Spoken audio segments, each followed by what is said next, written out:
Never give up.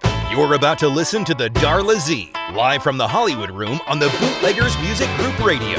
Award-winning singer-songwriter Darla Z brings you her special guests who share intimate stories about their lives, how they became successful in their chosen fields, how they learned from their mistakes, and how we can all make a positive difference in the lives of others. Welcome to Live from the Hollywood Room with your host, Darla Z.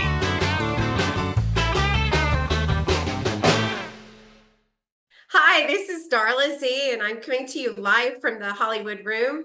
I have an incredible, exciting show planned for you. Actually, it's going to be a three-part series with the legendary and famous Peter Lamas, an expert on beauty like none other. His list of clients is like the who's who in the world of entertainment and prominent people, and he's got a wonderful line of beauty products that we're going to be talking about.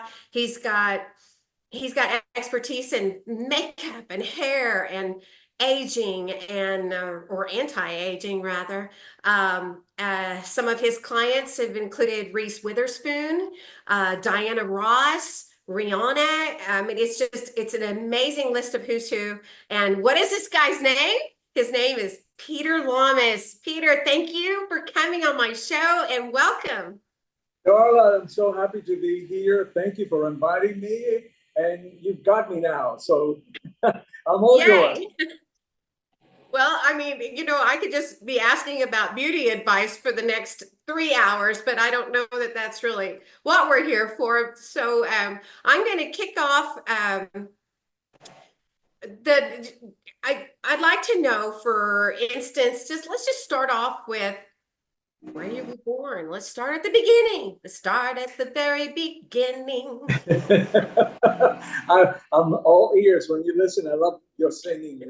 I've known you for a while, and I appreciate the singing. So yes, let's start at the beginning as you requested. Oh my goodness, we're going way back here. I was born and raised in Havana, Cuba, a very exotic island that I love dearly. And let me turn my phone off so that it doesn't interrupt. And I lived in Havana, Cuba until the age of 17, where I left for political reasons to come to the US.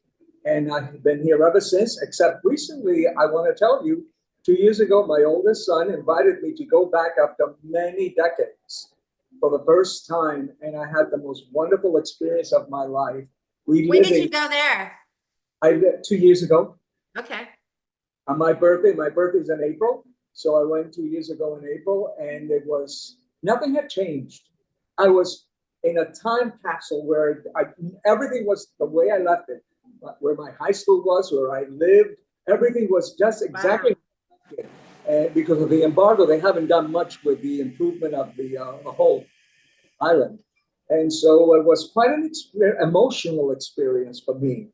And but I loved it, had a wonderful time and great memories. So you came here at the age of 17, and where did you go?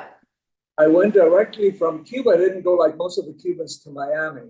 I went to New York, and my father, my mother, myself, it was just the three of us at the very beginning. And my godfather lived in New York, and he was a very famous chef at the time in one of the major hotels, and sponsored us. And we went to New York, and I have a wonderful experience to share with you. Landing in New York, it was in late November, freezing cold weather. Never experienced that living in Havana, Cuba, in the Caribbean. Winter there is not like in New York. Let's be there. And it was so cold, we had no clothing, because you can't take, when you left Cuba at that time for political reasons, you were allowed to take what you wore, and that's it. I mean, no luggage, no money, no jewelry, nothing that you could have meaningful memories and usefulness. So we landed in New York. We went to Miami. From Miami, we took a train to New York and got to Penn Station. He picked us up, and it was ice cold. It was so cold. And he took us immediately to Macy's. And I walked into Macy's, which is the largest department store in this country, in the world, I think, except for maybe Harrods and London. And it was such an impressive and also experience to walk in and not being able to even afford a cup of coffee. He was so generous. He bought us coats and, warm clothing to just get our lives started. Who was to say with that experience at the age of 17 and 206, 26, okay? Not that long ago, was it? About 14 years now. I have my own line of personal care products called Peter Lamas Organics. And it's a range of hair care, face, skin care, and body care, all organic, natural, healthy, and it's performance-driven products. I'm very proud to say because I demand a lot from my products. But anyway, we launched in Macy's in 2006. And I walked into Macy's after so many years of not visiting that department store. And I see my photograph hanging from the ceilings of Macy's all over the lower, level of the department store, leading the way to where the new space was for personal care products that was all natural and organic. And we were among a number of brands, but it was our time to make a big splash. And I got my PR firm to go there with news people, and I invited a lot of the models that I'd worked with to do me a favor to show up too and make it a big to-do. But as I walked in, I remember the 17-year-old boy walking into the department store, scared to death, not speaking the language, not a penny on me or my parents to help get a cup of coffee, as I said earlier. And I stood there watching all this, and I just started weeping. And this woman from behind the counter comes out with a box of tissue saying, "Oh, here, why are you crying? Can I help you?" And I'm going, and she, "Oh my God, this is you. Oh, you're all emotional." I said, I wanted to say, you don't understand what I'm going through right now, experiencing the 17-year-old boy that was so inhibited and scared and frightened. And here I am today, and my photographs are hanging all over the bottom floor of the Macy's. So that was quite an interesting story for me to share with you as far as what can happen in this great country of ours, and you have the desire to live life and make it all worthwhile. Yeah, and you are the epitome of the American dream, because you did come here penniless and with a dream. And boy, howdy, did you achieve it. And it is impressive, Peter. And then your love of mankind and how you want to, this show is all about being beautiful from the inside and out. And Yes. your whole mission since you came to America, and probably likely before when you were dreaming of what you wanted to be, was about that, about helping people. So, it's just it's motivational and very impressive. Thank you. Yes, it's been a wonderful experience. And yes, my God-given talent, I was able to work with to be able to create a life, to earn a living, and to get me where I am today. And it's been a wonderful journey. Well, so let's now dive right in with your experience. So you went to cosmetology school in New York, right? When I got here, I barely spoke the language, as I told you, and the only job I could get, I could read a little bit of English as a messenger, going through. What's a what? I didn't hear you. Messenger. Oh, okay, messenger. But I worked in Midtown Manhattan, where all the advertising agencies were at the time, and this was in the early 60s. So if you saw the program Mad Men about advertising, well, that's where I was working as a messenger, and I was working and going into all these different agencies that are so famous, trying to deliver envelopes and packages, picking them up, going from one to the other. And that's how I spoke and learned English. And I'm an artist myself, so I saw the opportunity. I said, this is where I want to be. I want to be a commercial artist. And I asked, there was a gentleman there, head of one of the companies, Gray Advertising, in fact, I still remember it. And I said to him, my ambition is one day to work for a company like yours. I'm good at art. And what should I do? He says, well, you go to school, go to art school, and learn as much as you can. And I said, well, right now, I don't know if I don't know where to go. He says, why don't you begin with the Art Students League in New York? They have scholarship programs that they can teach you, and there's a very fine art school on 57th Street and 6th Avenue. And that's where I went, and I was able to get in, got a scholarship, which I'll tell you about later, how all that worked out, who are the donors giving that scholarship. And I started working there, and the girls who couldn't afford to go to a beauty salon or any place to get haircuts, the young ladies that were working, you know, young kids like myself, what needed haircuts, and I said, oh, let me try it because I needed. I'm a sculptor. I mean, it's not a big deal for me to cut hair. I've done it quite a number of times in Cuba, and I was cutting my mother's hair and so forth. Just out of not being trained, I just had it in me. And so I cut the hair. They said, why don't you go to beauty school? You could probably earn a lot more money and tips working at a salon and going at night to this school than working as a messenger during the day and coming at night, and you're barely making a living. And I said, you know what, that sounds interesting. So I went and applied to beauty school. I got a scholarship there also. I graduated. To make a long story short, everybody said, well, what salon are you going to work with? I said, no. I barely know anything coming out of beauty school. I want to learn more. And in Cuba and Europe and most countries, you become an apprentice in a fine salon and they train you. You don't have to go to school like you do here. But in any case, I did what was supposed to be able to get a license. And then I applied. I said, what are the best salons? I always think big, Darla.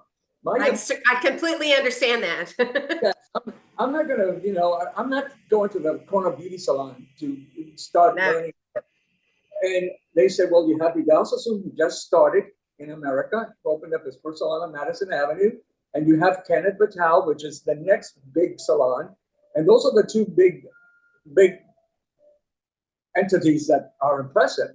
So I went to both of them. I applied at both of them. I bought a suit, borrowed money to buy a suit to look good, make a good impression. Walked into each one, filled out an application. And I barely could still speak English, but I did pretty well. And it was all about the talent, though. When you walk in there, you have a good appearance, but they'll put you through a test. And so I went to Vidal and Kenneth, but Vidal liked me immediately. And they said, can you come back? This was like middle of the week, the beginning of this week, Monday or Tuesday. In the late afternoon, bring a model and we're going to test you. And if you qualify, you'll begin working here immediately. I went, oh my God, thank you. And I got one of the girls from the school to volunteer as my model. I had to do 3 different cuts. She had to go from very long to middle to short. Oh, I had to find this young lady who was willing to sacrifice her hair. No kidding. To have the opportunity to try to get into Vidal Sassoon, which was the big deal back in New York at that time. He was only there for about 7 months when I knocked at the door and said, please, I'd like to work for you. And so I brought the model. I did so well in what I was doing because I was very good at school. Doing everything from hair coloring to straightening to cutting to setting to styling, putting up hair and all kinds of stuff that goes on in the beauty salons. They were quite impressed. So I was hired immediately. And Kenneth, at the same time that week, calls me and says, would you like to come and audition? I call it audition for us. I said, I just auditioned for Vidal Sassoon and he hired me. So Michael, who I still remember his name, the manager of Kenneth, says, oh my God, good luck, congratulations. I'm sorry we took longer than we should have because I like what you represented and you would be your image and personality would fit very well with the clientele we have at Kenneth. And that clientele was the mecca of society in New York City, where Vidal Sassoon did the hip models and, photographers and rock and rollers and all that, whereas Kenneth did more of the society ambiance. So I started at Vidal Sassoon, to make a long story short, and created a 3-year career there before Kenneth called me one day and said, we haven't lost your number. Would you come and meet with me? This was 3 years later. Same guy, Michael. I said, why do you want me to come by? He says, I have an offer that you might not be able to refuse. And I showed up and the offer was so amazing that I resigned from Vidal Sassoon and went to Kenneth. Paul Mitchell was the one Vidal Sassoon and Paul Mitchell at Vidal Sassoon trained me. So they were my mentors. And yes, I gave my 3-year participation with everything I had to show off and with gratitude and appreciation. But then Kenneth gave me an offer I couldn't refuse, and I joined Kenneth. And I was already kind of, they put me at the upper level of what I call the startup for stylists. And I started doing these big names and celebrities, Elizabeth Taylor. I mean, we could go on later on with all these grand dames that were walking in there. They were so famous. And that to me was quite an impression, to get to know these people that you see on the screen and read about in the newspapers, and politicians and presidents' wives. And I mean, wow, this whole universe was so totally different from this kid who came as and all of a sudden I'm in the upper echelon of New York society and dealing with all these incredible icons. Well, so when it's Kenneth Townsen, Townhouse, what was the name of the salon? His name is Kenneth Townsen, but it was just called the House of Kenneth or Vidal Sassoons. And when you went to work with Kenneth, how old were you? Because you were what, 21, 22? Oh no, at the time when I started with Kenneth, I must have been about 25 by then. Okay. Okay, so you were with Vidal Sassoon for 3 years. So you're 17, you get to New York, and then you go to school. Later. Okay. 3 years later, I joined Sassoon. And then, well, those 3 years, then after that, I joined Kenneth and stayed there for quite a while. But then I'm there at Kenneth for maybe 4 years. I don't have a long run in these places because Paul Mitchell just went to Henry Bendel's, is a major famous department store in New York City. And he was in charge of the beauty salon at Bendel's. He just took over and called me. He said, Peter, I trained you. I think you're so talented. I just started running the salon at Bendel's. I would like you to be a superstar. I swear, he said one of my superstars at Bendel's. I said, okay, now you're tempting me, but I'm happy at Kenneth. He said, no, come and meet me. And we had dinner 1 or 2 days later after that phone call. And he then gave me another offer that I couldn't refuse. And now I'm making a good deal of money all over the place. And I'm married and I have a son. And now we're going to buy a home for the first time in my life. I'm going to own a home. I'm doing quite well at Bendel's. And there I am working next to Paul Mitchell, who trained me.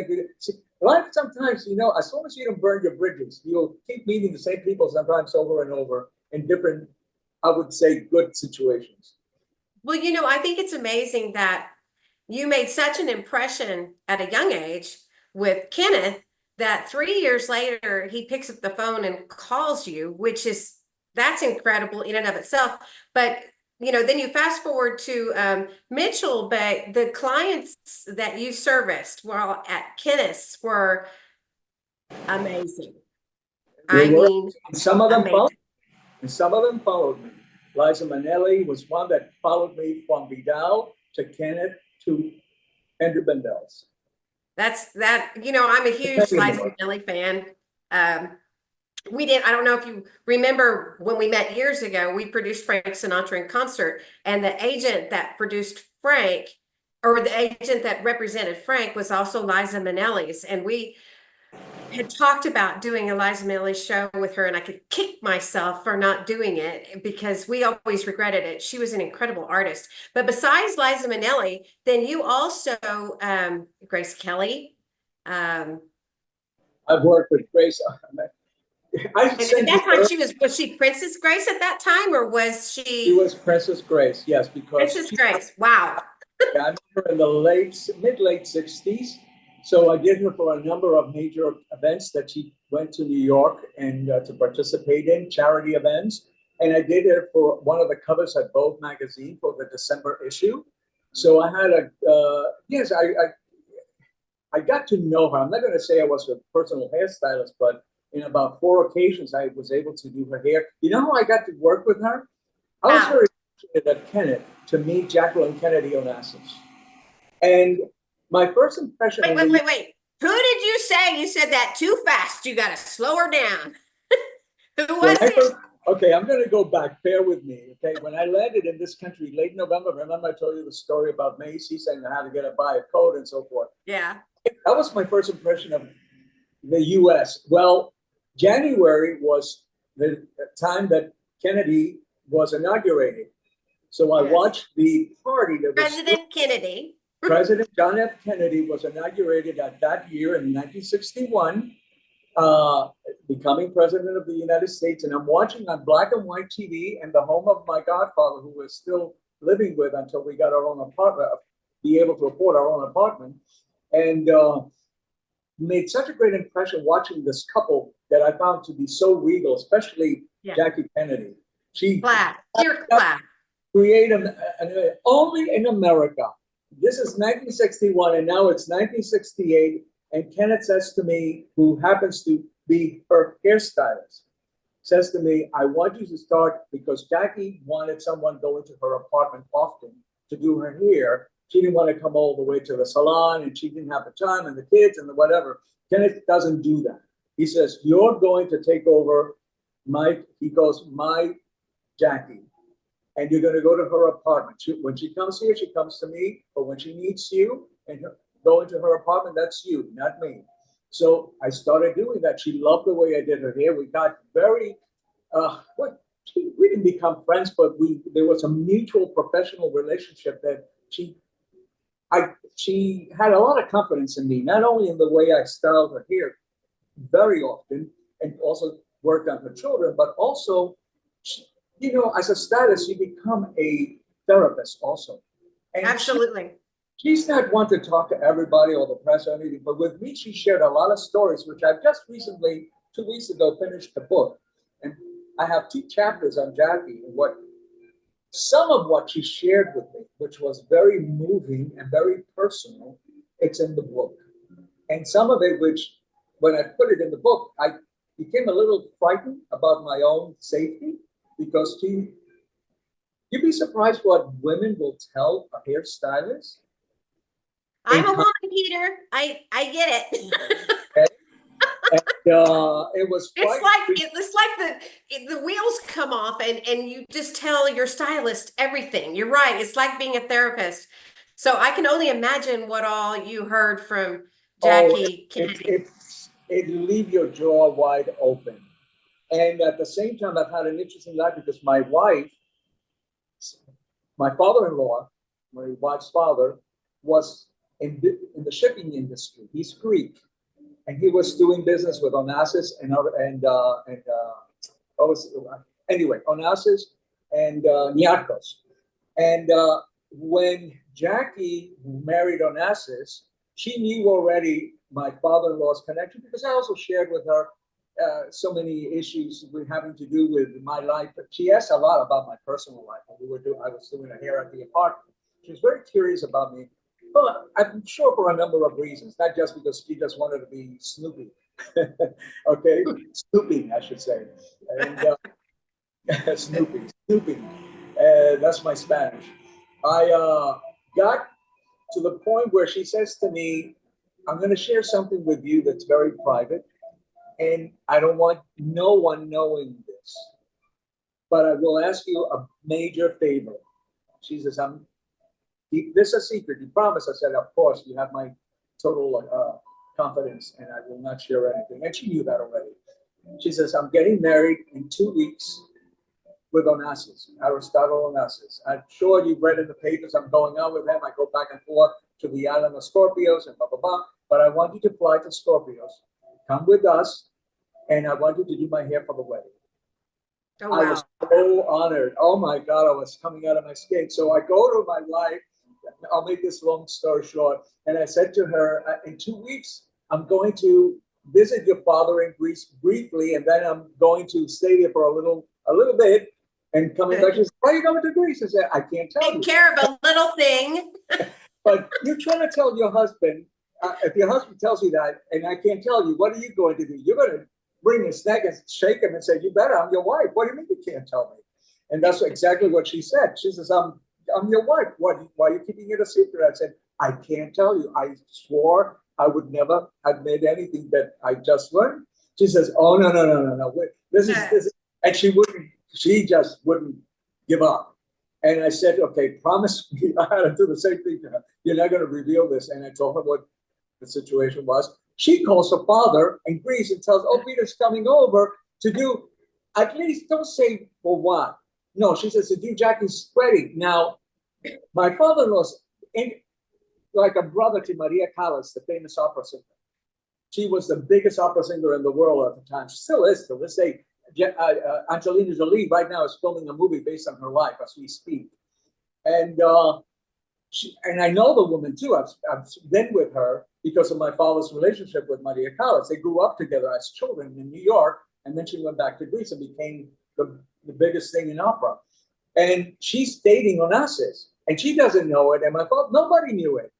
And my father-in-law, I can't do that. She's like my sister. I have to tell her. I said, no, don't tell her, because if she knows, Jack is going to know where it came from, because I already opened up my mouth about my connections with you and Maria and Onassis. You know, this whole whirlpool started. You know, it became a Greek tragedy. And anyway, that's all in the book. The big fat royal wedding. But the wedding went through. I didn't get fired. Nobody got upset, but it's all in the book. It's a very interesting tale that I'm sharing. And you know what? I would love to have a picture of her hair that you did. Oh, I can send it to you. Yes, it wasn't all the paper. I would love that. I wanted to do something fancy and put it and up. We'll include it in the show. Okay. No, I'm putting her hair up. She says, no, I want something simple and plain. I said, you brought me to Greece to just comb your hair, hanging down with a little bow in the back. She said, that's all I want. Now, I'm not going to fight her. She's my client, and I don't want to insult the woman, and she's Jackie Kennedy. But I'm saying, here I am thinking of all the different updos that I want to do for her that look elegant and special, and I'm looking at her gown and blah, blah, blah. And she says, we're not going there. We just simple down. I said to myself, you could have hired your maid and comb your hair and put a bow on it. You didn't need me to fly. So who won? Who won the argument? Jackie? She did. Look at the photos. They're just, plain Jane. I don't get it. Well, she was so beautiful. She didn't need to do anything, but I can understand you wanting to do your wedding, and I could do it in an elegant way. It doesn't have to be crazy, just something soft, elegant, sophisticated. No.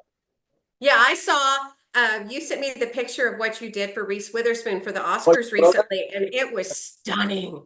Did you see the wave pattern that I told you? I was waiting for her to get done by the makeup artist. Yes. Overlooking the ocean in her Malibu place, and all of a sudden I see the waves coming and going, and I'm saying, oh my God, I got an idea. And I created this beautiful hairdo that looks like a wave pattern. And she says to me, I think I shared this already with you, she says, I went to the Oscars. I wore the most gorgeous gown. I had this beautiful jewelry that I borrowed, and no one paid attention except for my hair. Everybody kept asking me, who did your hair? It looks beautiful. I'm saying, but look at the rest. No, it was all about your hair. Hair stole the show. Hey, you know what better calling card is that? Right. We're talking about these beautiful women, and the list is endless. We haven't even touched on Whitney Houston and Diana Ross and some of those women. And I think later on, we're going to be going into more detail on your relationship with them. But you and I have talked about that one of the things that I struggle with and have always struggled with is my own perception of myself and never feeling like here we go. Never feeling like I'm good enough, or I need to lose weight, I need to do this, and it's been around forever, and then I see these women that have so much self-confidence, and I think to myself, boy, I wish I had that. But let's narrow it down, because we're going to talk about that more later on how to get that self-confidence from your involvement with the lady who owned Vogue. But these women that we've talked about, or not, some of the beautiful women that you've worked with that were models and runway models and Victoria's Secret and all that. Tell me how they perceived themselves. Here we go. Okay, you got my attention because I was so happy to do this interview with you. Not to brag about myself and the people I've done and all that. I mean, it's impressive, but it gets to a point, even when I go to other shows, they always want to ask me about who I've done and who I've worked on. And there's more to my career than just dropping names of celebrities. If you try Absolutely. to going with all this, it's about my connection with a human being, how I see them, what do I want to create that will benefit them as far as an image of, and creating self-confidence and self-awareness and helping them feel good about themselves. Because one thing, most of my clientele in my 45-year career has been women. I've done men, but mostly the great majority have been women. And I've always said, I have a saying, if only our eyes saw souls instead of bodies, how very different our ideals of beauty would be. Gosh, And can you that's say that something- again? Because that is such a truism. It is. It's something that we're so wrapped up in the image of the makeup and the hair and how tall, how this, how she's. It's all about, there's more to a human being than just getting made up, if you know what I'm saying. I'll repeat it. You asked me, if only our eyes saw souls instead of bodies, how very different our ideals of beauty would be. Gosh, I love that. To me, That's that's just, I'm very almost brings important. tears to my eyes. Yes, to me, that's very important because working with people, famous or not famous, I see them as human beings. I don't see them because, oh, you're Elizabeth Taylor and you're Grace Kelly and you're Audrey Hepburn and you're Diana Ross and you're Pink and you're this one and you're that one and Whitney. And I mean, I've had everybody coming through these hands working on them. And yet I don't see them because of their famous so-called personalities. I see them mostly as a human being. What can I do with them to enhance their image, to bring out the best in them? It begins with the hair. I look at the hair, the texture of hair, the length of hair, the color of hair. Then I look at the shape of their face, the bone structure. I make them stand up. I look at them to see how, the frame of the body. It's all working as a program in my head, like a computer. Oh, okay, this is how I'm seeing, and this is what I can do with what I got to work with. If you have poor quality skin, I've always recommend, because that's my canvas, to use good skincare and a good approach to maintaining your skin so that when you yourself or someone like me applies makeup, we don't have to overdo the makeup to cover the imperfection of the quality of your skin. I want something that is subtle, that brings out the natural beauty without saying, like an inside, look at me, I have a lot of makeup. No, that wasn't my intention ever. When I do makeup, unless it's for theatrical or movies, which the lighting demands that heavy-handed approach to makeup, which I don't like to begin with. I always try to soften it a little bit no matter what. It is about studying the person, learning about the person. I always ask, what is it that you like or don't like? Because I can change you, but if you're not ready for change, even though you're there for change, how many times have women have told me, well, not that many, because I learned very quickly at the beginning, I like what you've done, but that's not me. All of a sudden I said, Peter, you got to take her baby steps. Let's begin with the hair first. Come next week and I'll show you what to do with your skin. Come next week, I'll show you what to do with the makeup. Now we start putting all of, I call it Humpty Dumpty, together in a way that she is more willing to accept than shock her into that one time change of look.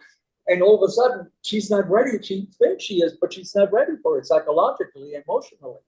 So I have to kind of learn early on to take baby steps. But when I am done with that individual, they will be so extremely self-confident, happy. Also, I teach them how to apply the makeup, how to style the hair. I do things for the hair that are not complicated because not every woman is handy, though women tend to be more handy than men, obviously, with hair. But I want them to make it easy because to me, hair should be not confusing or complicated. You can do so much with hair that makes you look attractive without becoming an exercise in how to go about it. And same thing with makeup. But I look at that person, I study the person to bring out the best in them so they can have that self-confidence, self-assurance. And the most important word that I see, they like what they look like. They like what they're seeing. Well, okay, so taking these women that are on the screens, on the screens all the time and all that stuff. When you said you asked them what they liked about themselves and what they didn't like, which was longer? Did they have a longer list of what they don't like than what they do like? Most of Because the I time, would. most of the time, surprised they don't know what they like. They get confused in that question. What is it that you like or don't like? And they have to think about it. Because I'm asking a question as a professional that I'm demanding an answer that's not confusing to me, let alone to you. And I want to be able to understand what is it that they see in themselves, because I'm really asking, you know what that question really is? How do you see yourself? What is it that you like and don't like is telling me, how do you see yourself? Well, I asked that question of Audrey Hepburn. She says to me, please, I've always been somewhat self-conscious of my nose. I couldn't understand that woman is perfection. Oh no, in her eyes, her nose was out of proportion and it was a little bit of a hump, and she did not, no, she shared this with me. Women generally tend to look at the hole in the donut, not the whole donut, as I always said. And in her case, it was about her nose. And I said, Miss Hepburn, there's nothing. I mean, you have the most beautiful profile in the world. She says, no, I'm so self-conscious. When I get photographed, I don't like to have a profile on me and blah, blah, blah. I showed her how to slim down her nose a little bit and all that, but I said, no, I'm not going to. I can't bring myself to take something that's so unique and beautiful and change it, because in your mind, you see an imperfection that really is not there. I was able to talk to her honestly, and she respected that in me and understood that, because I was trying to bring across to her something that, as I said, stop emphasizing the hole in the donut and look at the whole picture. See yourself as we all do when you're on the screen or in photograph or modeling or whatever it is. And we got along. That worked out. But here's a beautiful woman seeing the small imperfection. Jackie Kennedy always had a problem. Her eyes are set wide apart. She always wanted me with makeup to bring them closer together. So I showed her the tricks on how to do a deeper shadow inside and lighter shadows outside to bring the eyes closer together when she did it herself. And these are the little stories that I can share with the audience, that every woman, I don't care how famous you are, has always in their mind, something's going on that not exactly the way they would like to see themselves. And they'll go out of search and pick and choose.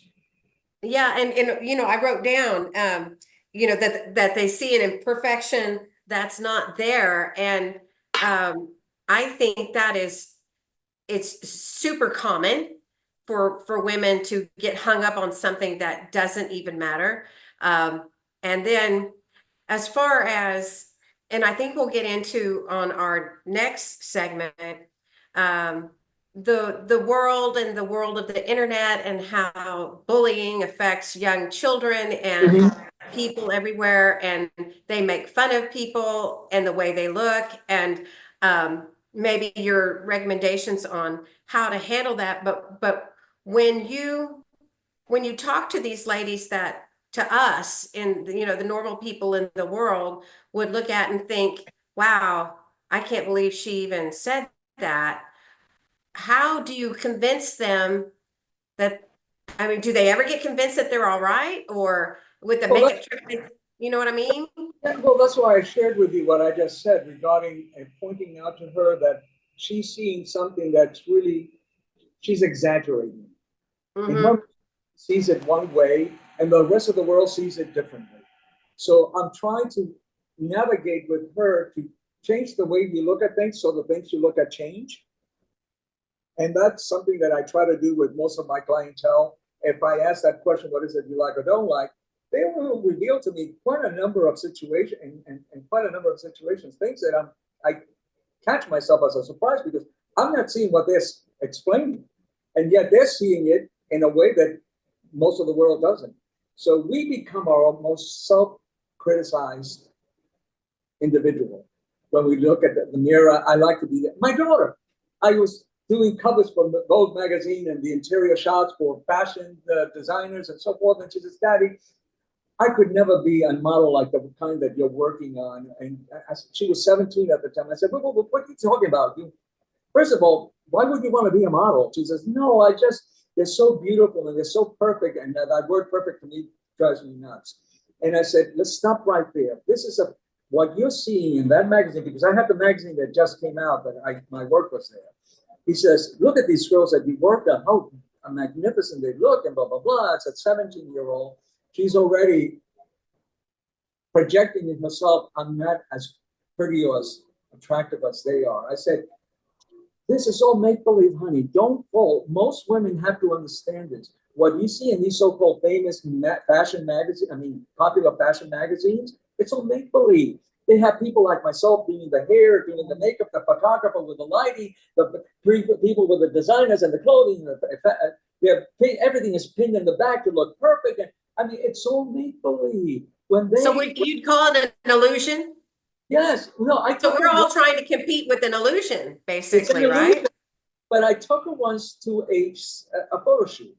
And I said, and most of those girls, when they come in, if they ask me to review them, because sometimes they do that, especially in runways, and they want me there to choose the models with the rest of I call the selection of people working for the designer. And we're all maybe 4 or 5 people. And, the models come in with their books. They show the book. Okay, you fit for what we need next. And, and you spend a whole day review. It's like a lineup of women walking by, young women, showing their books to hopefully get hired as models, and their agencies are sending them. And I took my daughter with them, and I said, most of these girls, none of them look like they do in the photos. Some of them look very plain Jane, not even that so-called, what everybody says, super attractive. No, but in the hands of people like myself, we'll create magic. And with their talent to walk down a runway, putting on a dress that is fitted to them to perfection, yes, anybody can look good. I can make anybody look good. I really can. I have a segment that I did on the Joni Lamb show. This is a show in Texas.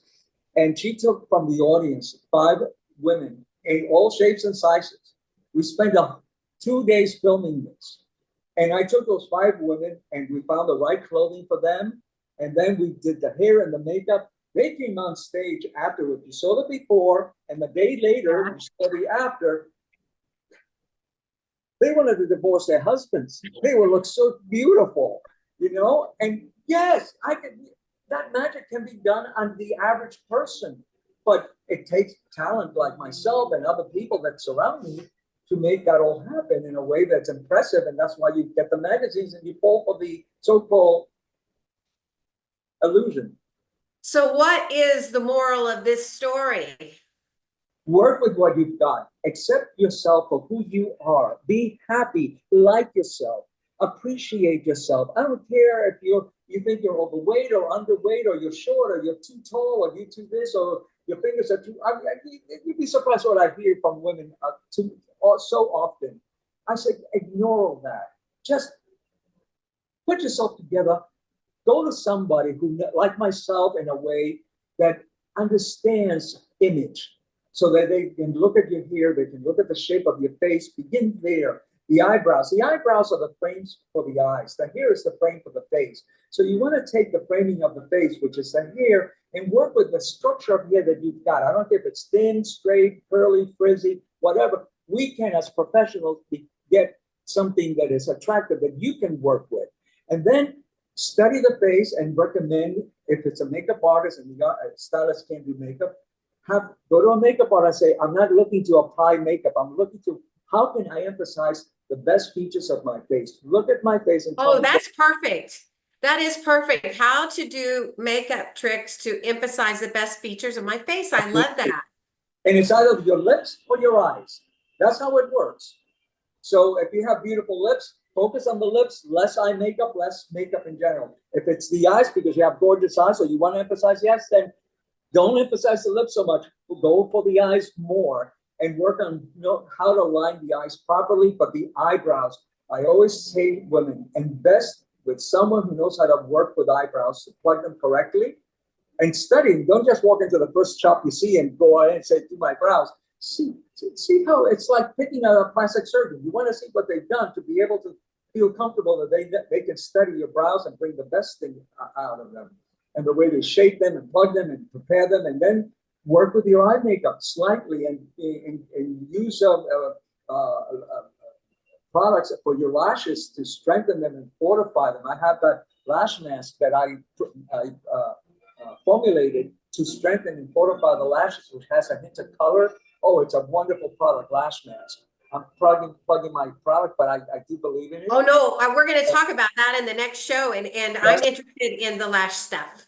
But it is about taking the best of what you can have. If somebody takes the time, a professional, to look at it, it's worth the investment. You don't have to go them and see them all the time. Just go that once or twice to understand how to go about it, and they can recommend to you, do this, do that, and then take it from there. But learn how to put yourself together. What colors? I told you in a conversation we had on the phone, I could walk into anybody's apartment, a woman's apartment. She's not there. And I can walk into her closet and I can know if she's warm or cool by the outfits that she has hanging in the closet. Okay, well, we've got this and so much more coming, because now we're going to conclude this show, but we're coming back for part 2, where we're going to discuss Peter's fabulous products, and we're going to talk more about makeup and hair and being beautiful inside, and how you can portray confidence. So stick around, come to the Bootleggers app and check out this program and the next ones that are coming on. So thank you, Peter, and we'll be talking to you in just a little bit. Looking forward. Thank you. You have been listening to Darla Z, live from the Hollywood Room on the Bootleggers Music Group Radio. Be sure to check out all our shows and download our app at www.bootleggersmusicgroup.com. The Bootleggers Music Group is dedicated to bringing you uplifting, educational, and inspiring shows for the love of God, one tune, and one show at a time. Be sure to visit Darla Z at www.darlaz.com to learn more about your award-winning host. Thanks for listening to or watching the Bootleggers Music Group Radio. Executive producer, Paul E. Jones.